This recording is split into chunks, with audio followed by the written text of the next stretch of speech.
di Poskesmas, podcast kesehatan masyarakat, yang hari ini akan membahas tentang kesehatan kulit. Untuk tema Poskesmas malam ini adalah lindungi keluarga dari cacar air sejak dini. Sebelumnya kita sudah tahu kan kalau cacar air itu sudah sangat sering ditemui di masyarakat. Makanya dari itu kita akan membahas lebih dalam dan lebih luas lagi mengenai cacar air. Bersama saya Salsabil Putri Febrian selaku moderator podcast hari ini. Untuk membantu kita membahas tema kali ini, tentu di sini kami mengundang Dr. Diana Triratnasari, spesialis kulit dan kelamin Vins TV, yang sudah mau meluangkan waktunya untuk membantu dan membahas tema hari ini.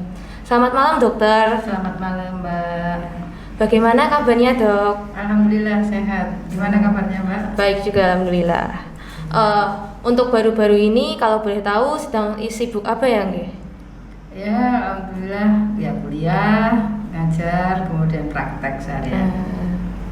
Sebelumnya, bagaimana perasaan dokter dapat berkesempatan membagikan ilmu yang dimiliki kepada masyarakat luas melalui Poskesmas ini? Ya, alhamdulillah, terima kasih. Sebelumnya saya diundang, diberi kesempatan untuk sharing ya, edukasi tentang, khususnya malam ini kita temanya tentang cacar air ya. Iya. Cacar air yang banyak ada di masyarakat. Semoga nanti ilmu yang kita bagikan bermanfaat.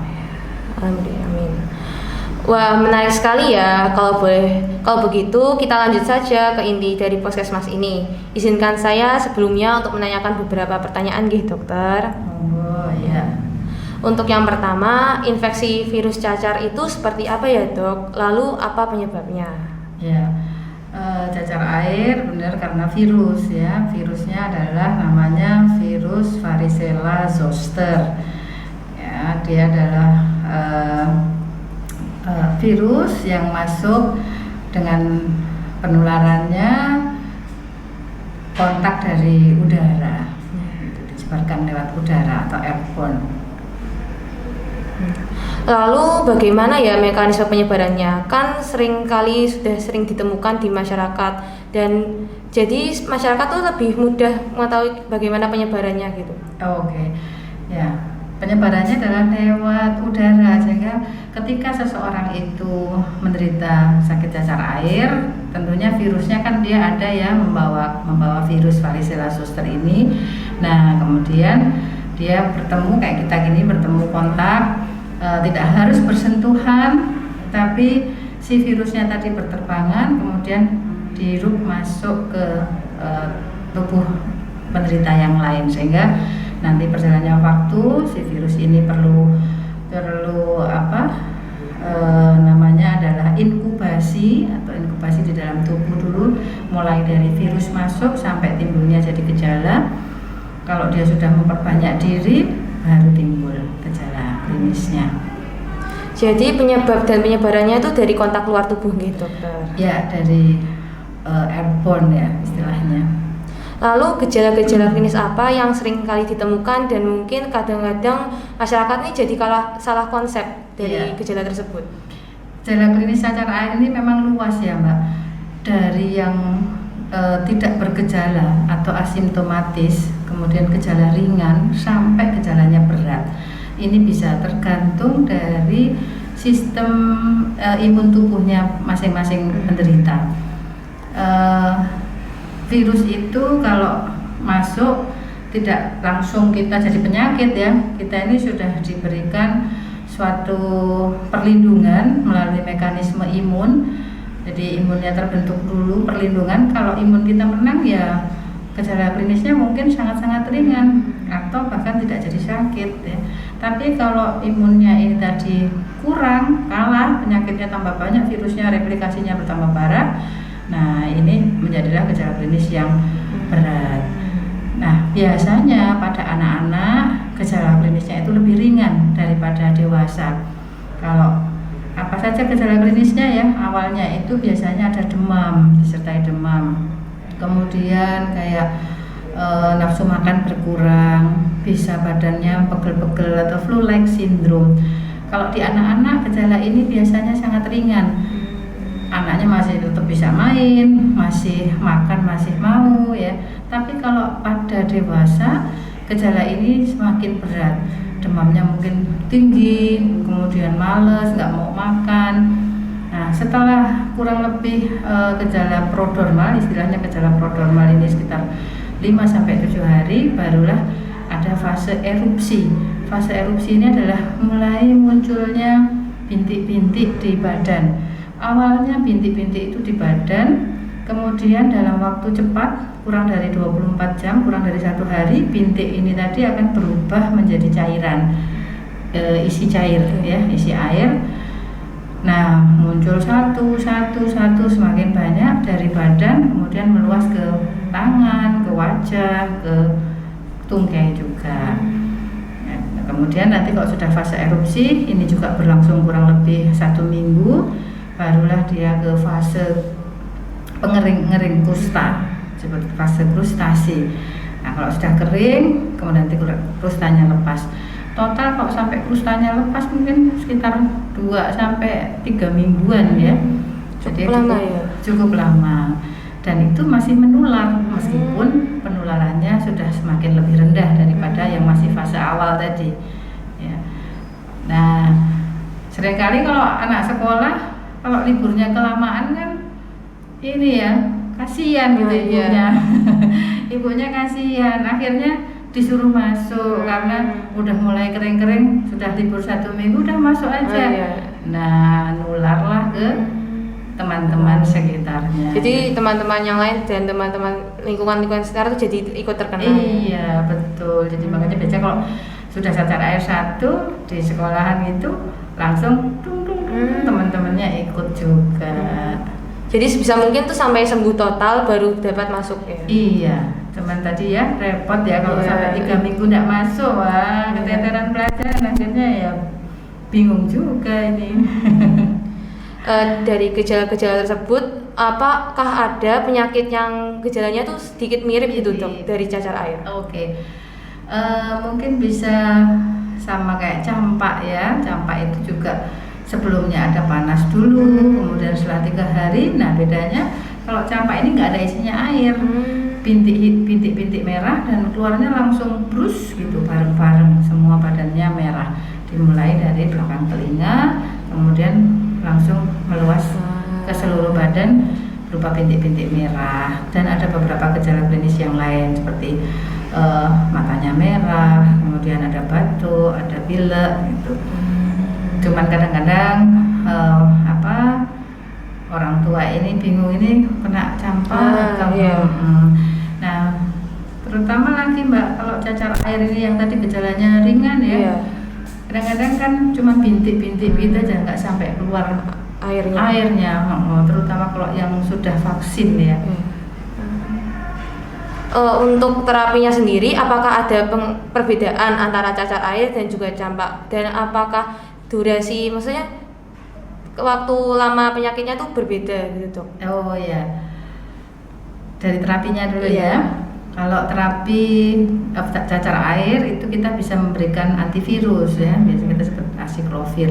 Kita bisa berikan antivirus, tapi kalau pada anak-anak dengan gejala yang ringan tadi kadang-kadang tidak diberikan ya. Nggak diberikan acyclovir, tapi mungkin vitamin-vitamin atau skala imunomodulator yang meningkatkan daya tahan tubuhnya. Tapi kalau pada dewasa wajib ya, mesti diberikan antivirus. Sedangkan pada campak kita mungkin kalau yang ringan ya cukup diberikan simptomatisnya saja, obat panasnya, kemudian meningkatkan daya tahan tubuhnya gitu. Dan makan harus mau, harus istirahat ya. Campak juga biasanya pada anak-anak seringkali, meskipun dewasa juga bisa terkena campak ya. Dan tentunya kalau mulai ada demam 2 hari gitu, mungkin lebih baik konsultasi ke dokter sehingga supaya jelas tidak salah memberikan terapi. Lalu bagaimana pendapat dokter mengenai orang tua yang menolak anaknya diimunisasi dan apa solusi yang dokter berikan? Iya, jadi memang kedua virus ini sebenarnya sudah ada imunisasinya ya atau vaksinasinya. Kalau masalah imunisasi ini memang ada 2 pendapat ya, ada 2 kelompok, ada yang setuju, ada yang tidak setuju. Kita sebagai tenaga kesehatan adalah memberikan edukasi, memberikan pemahaman. Nggak setujunya sebenarnya kenapa gitu ya. Kalau karena memang satu keyakinan ini kadang-kadang sulit kita jelaskan ya. Tapi tetap jelaskan secara medis fungsinya apa sih sebenarnya imunisasi, tujuannya apa, manfaatnya apa. Jadi vaksinasi itu memberikan virus, role model virusnya bisa virus aslinya atau mungkin virus yang buatan, bisa virusnya itu yang dilemahkan, dimasukkan ke dalam tubuh kita. Tujuannya supaya tubuh kita karena mengetahui ada penyakit ya akan membentuk namanya antibodi atau pasukan perangnya. Harapannya kalau nanti emang ada virus aslinya, tubuh kita sudah punya pasukan perang yang mengenali. Nah, otomatis tadi imunnya sebagai perlindungan dulu kan, sehingga tidak jadi sakit harapannya ya, atau keluar gejala klinis tapi lebih ringan daripada yang mungkin tidak dilakukan vaksinasi ya. Tapi kembali lagi tadi tugas kita adalah memberikan edukasi, memberikan pemahaman.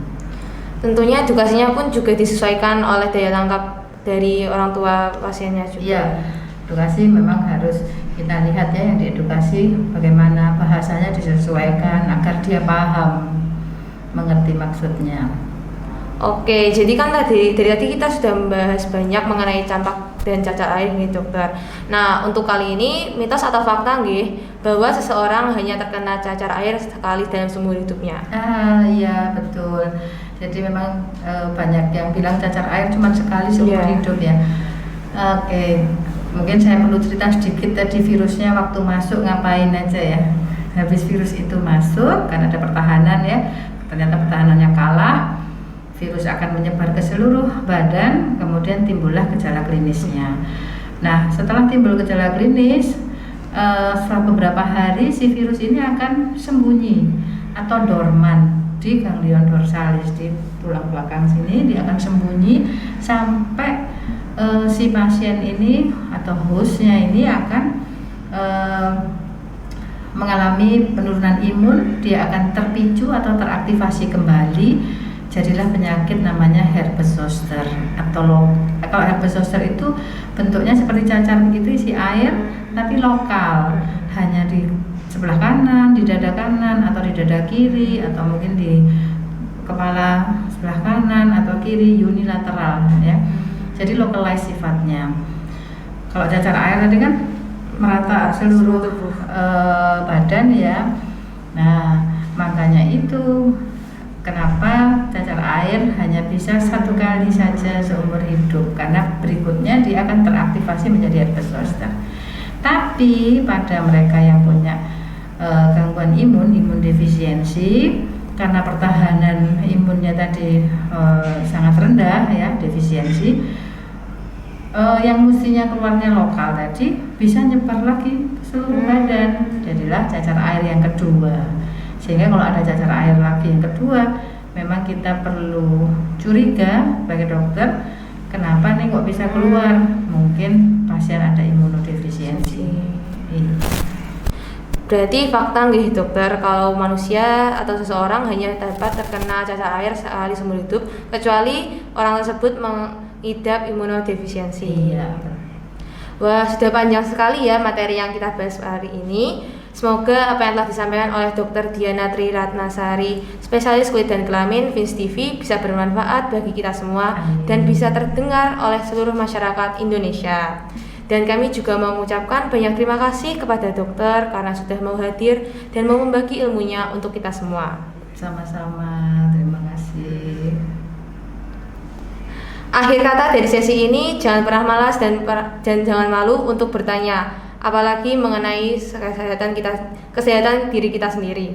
Sekian dari kami tim Poskesmas, Podcast Kesehatan Masyarakat.